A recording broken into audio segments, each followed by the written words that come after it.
ছয়টা বছর বিদেশ করলাম। কি রোদ কি বৃষ্টি সব মাথায় নিয়ে টাকা ইনকাম করলাম। সেই টাকা পাঠাইলাম তো করে, ওই টাকা দিয়া তুই জায়গা জমিন করলি, পাকা বাড়ি করলি, আমারে কিচ্ছু জানাইলি না, একবার জানানোর প্রয়োজন মনে করলি না। না মানে ভাই, আমার কথা শেষ হয় নাই। আমার তো এখন সন্দেহ হইতেছে মা, আসলে কি তুমি আমার পেটে ধরছো নাকি রাস্তা থেকে কুড়াই পাইছো মা? এটা কেমন কথা কইতাছস তুই? রাস্তায় কুড়াই পামু কেন? তুই আমার পোলা, আমার বড় পোলা, তরে আমি পেটে ধরছি। না মা, ফলস, মিছা কথা। আমি তোমার যেরকম ছেলে না, আমার মনে হইতেছে কি ও আমার ছোট ভাই না, আমি ওর বড় ভাই না। আমি যদি ওর বড় ভাই হইতাম ও ভুলে যাইতো না, ওরে আমি আটা চলা শিখাইছি, ওরে আমি স্কুলে নিয়ে গেছিলাম, ওরে আমি বিয়া দিছি। ও মনে হয় সব ভুলে গেছে। সব ভুলে গেছিস না ভাই? ভুলে যাও, অসুবিধা নেই। তুই তুই আমার জিনিসপত্র ফেরত দিয়ে দে, আমার টাকাগুলো আমার ফেরত দিয়ে দে। ভাইজান, আপনার তো টাকা পয়সা কম কামান নাই, আল্লাহ বাঁচাইলে আরো কামাইতে পারবেন। আপনি ছোট ভাই না হয় কিছু টাকা পয়সা একটু জমি জমা করছে, এই রাহান আপনি কায়রা নিবেন? আপনি কেমন মানুষ? না না রে ভাই, আমি ওর কোনো সয় সম্পত্তি কাজে নিতে চাইতেছি না। আমার টাকা দিয়ে যেগুলা করছে ও মারে বুঝাইছিল আমি আজকে ফেরত দিয়ে দিব, ওইটাই চাইতেছি। না মা, ও কইছিল না যে আমি আজকে ফেরত দিয়ে দিব, কইছিল না? হ, কইছে তো। ভাইজান আর ধানাই ফানাই করতে ভালো লাগতেছে না। ফাও কথা বাদ দিয়ে আসল কথা কই, কোনো কিছুই তুমি আর ফেরত পাইবা না। তয় বাপের এই ভিটে বাড়ির অর্ধেক আমার, চাইলে তুমি পুরাটাই নিয়ে রাখতে পারো। হ, এইবারে আপনি পুরাটাই রেখে দিতে পারেন। বাজান, হয়তো তোর ছোট ভাই, একে তো বেকার, তারপরে তো বিয়া করাইছস, কেমনে চলবো? তুই এইসব ওরে দিয়া যা। আর তুই তো বিদেশ যাবি, কত করতে পারবি? আমি আর বিদেশ যাইতেছি না মা, যাওয়ার কোনো উপায় নাই মা। আমি যেই ভিসায় বিদেশ গেছিলাম এটা রিফিউজি ভিসা ছিল, ওরা একবার ওই দেশে গেলে ওখান থেকে ফিরে আসতে আর ঢোকা যায় না মা। আমি যা ইনকাম করছিলাম, যা দিছিলাম, আমি ভাবছিলাম দেশে আইসা দুইটা মিলে একসাথে সবকিছু করুম, চাষাবাদ করুম। সে তুমি যাই করো না ভাইজান, নয়া বাড়ি কও আর জায়গা জমি কও, কিছুই তুমি আর পাইবা না। এটা একদম সাব যাই না রাখো। ফাইজলামি করিস না রে ভাই আমার, বিশ্বাস কর। আমি বিদেশ থাকতে যা ইনকাম করছি সব তো করে দিয়ে দিছি, সব তো করে আমি পাঠাই দিছি। আমার বউ তোগুলোকে শান্তি মতো থাকতে পারতেছে না, এই লেগে তার বাপের বাড়ি পাঠাই দিছি। প্রয়োজন বোধে আমি তার তালাক দিব, এই লেগে তার কাবিনের 5 লাখ টাকা পর্যন্ত আমি নিয়ে এসেছি। আমার কাছে আর কোনো টাকা নাই, কিচ্ছু নাই আমার কাছে। ভাইজান, আপনি শুধু শুধু এত রাগ হইতেছেন। শুনেন, আপনার একটা কথা বলি। আমার মনে হয় কি, আপনি একবার চেষ্টা করেন। আপনি চেষ্টা করলেই আবার বিদেশ যেতে পারবেন, বিদেশ যেয়ে টাকা পয়সাও কামাই করতে পারবেন। তখন তো আপনার এই সমস্যা থাকবো না। তাছাড়া আপনার জীবনে তো কেউ নাইও, একলা একটা মানুষ, এত চিন্তা করেন কেন? আঙ্গুর তো একটা ভবিষ্যৎ আছে নাকি? আর একটা কথা কয়ে রাখি ভাইজান, তুমি যাই করো নাই করো, মামলা মোকদ্দমা করতে যাও না, কোনো লাভ হইব না। খুন খারাপের কথা কিন্তু ভুলেও চিন্তা করো না, কোনো কিছু দিয়েই কিন্তু কিছু করতে পারবা না, এটাও কয়ে রাখলাম।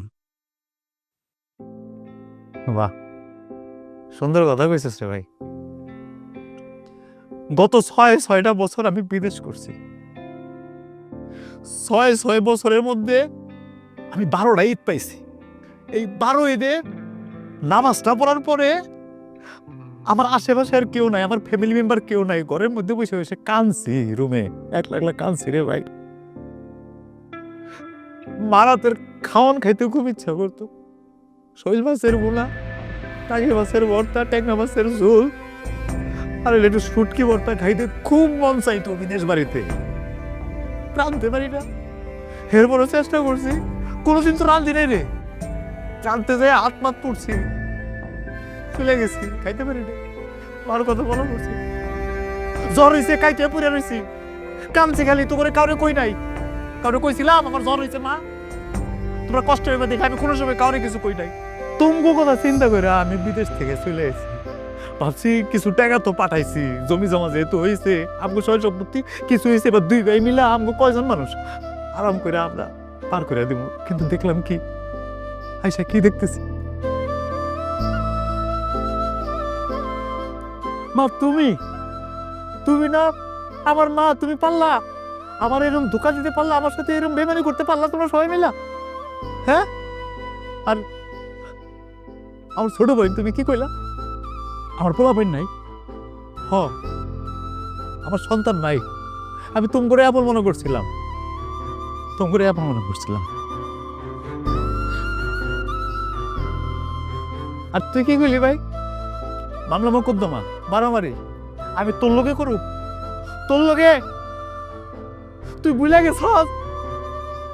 তুই ভুলে গেছ তুই আমার ছোট ভাই, আমি ভুল নাই, আমি তোর বড় ভাই, তোরে কত আদর করছি, আমি কত আদর করতাম তোরে ছোটবেলায়, বুঝছস? একবার তোর মনে মনেও নাই, তুই আটতে গিয়ে পড়ে তোর পা দিয়ে রক্ত বেরিয়েছে, আমি তোর রক্ত দিয়ে আমি অজ্ঞান হয়ে গেছি, পাগলের মতো হয়ে গেছিলাম। তুই মা বলে নাই? তুই হাইটে স্কুলে যাবি, কষ্ট লাগতো, তোরে কান্দ করে আমি স্কুলে নিয়ে গেছি, আমি নিয়ে যেতাম। মা ওরা চকলেট খেতে পছন্দ করতো, আইসক্রিম খেতে পছন্দ করতো ছোটবেলায়। বাবার পকেট থেকে টাকা চুরি করে আমি আইসক্রিম চকলেট কিনে দিয়েছি না মা। আব্বাই যখন জিজ্ঞেস আমি কইতাম আমি করছি, আব্বাই পরে কিছু ওর গায়ে তোর বুলেট টোকা না দেয়, আমি তো লেগে মাইর খেয়েছি। আর তুই আজকে এরকম কথা কইতেছিস? তুই আমার ছোট ভাই। আর কই আমি এখন নিজের বাড়িতেই পরবাসী, হ্যাঁ নিজের দেশে আমি পরবাসী, নিজের ঘরে পরবাসী আমি। ওয়াল্লাহ কোন পরীক্ষায় ফেলাইছো আমার? তুমি এত কষ্ট করলাম, এত পরিশ্রম করলাম বিদেশ বাড়িতে, এত টাকা ইনকাম করলাম, এখন নিজের মারে দেখার মতো অর্থ সামর্থ্য আমার কাছে নাই, আমার কাছে নাই বাবু। মারে নিয়ে এখন তোমার কোনো চিন্তা করন লাগবো না। অহন থেকে মায় আমাকে লগেই থাকবো, মায়েরে আমি দেখে রাখুম। তাছাড়া ভাইজান আপনারই চিন্তা কিসের?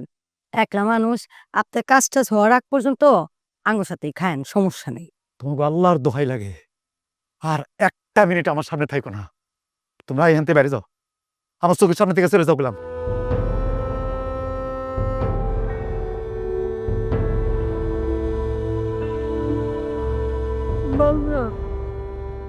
আমি বুঝি নাই, আমি বুঝি নাই মাত্র, ভুল করে ফেলাইছি,